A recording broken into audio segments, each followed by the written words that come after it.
అక్క మనందరూ అక్క మీరే కదా, ఈ రోజు మీరు వచ్చి ఇక్కడ ఎందుకు ఇంత నిరసన చేస్తున్నారక్క? ఈడీ చేస్తున్నటువంటి ఏదైతే పక్షపాత వైఖరి, వాళ్ళ ఆదాయాన్ని కాపాడడం కోసం,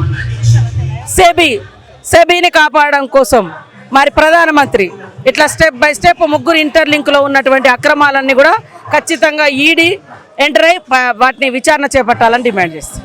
అయితే అక్క ఈడీని కావాలని కాపాడుతుందా ఈ అదానిని? ఇప్పటివరకు చూస్తే బీజేపీ మరి దాదాపుగా 11 సంవత్సరాల పరిపాలనలో ఒక్క బీజేపీ పాలిత రాష్ట్రాల ప్రభుత్వాల మీద ఎలాంటి విచారణ చేయలే ఈడీ.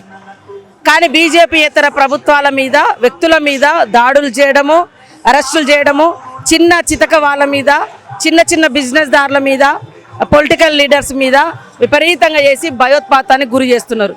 ఈ పక్షపాతం ఎందుకు? ఈడీ అనేది అందరికి సంబంధించినటువంటి రాజ్యాంగ సంస్థ.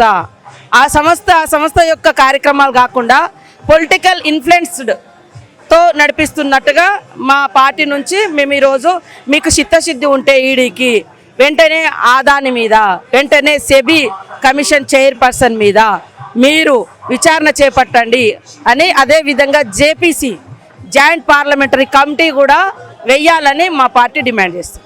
అదాని వాళ్ళు ఇక్కడ ఇన్వెస్ట్మెంట్ పెడుతున్నారు, దీనివల్ల ఎకనామిక్ అనేది పెరుగుతుంది ఇండియాది అని చెప్పి అయితే ఒక సైడ్ చెప్తున్నారు. మరి ఆయన అక్రమాలు చేసి మరి ఇవి చేస్తున్నారా లేకపోతే ఏంటి? మన రాష్ట్రంలో సక్రమాలు ఉండేటువంటి పెట్టుబడులకే మేము ఆహ్వానిస్తాం. ఒక వ్యక్తిలో అక్రమాలు ఉండొచ్చు, సక్రమమైన బిజినెస్ ఉండొచ్చు. అక్రమాలకు ఇక్కడ అనుమతి లేదు. Within rules and regulations law ఏదైతే చెప్తుందో ఆ సంబంధించినటువంటి వ్యాపారానికి, చట్టానికి లోబడి సక్రమమైనటువంటి వ్యాపారాలను మాత్రమే మేము ఆహ్వానిస్తాం.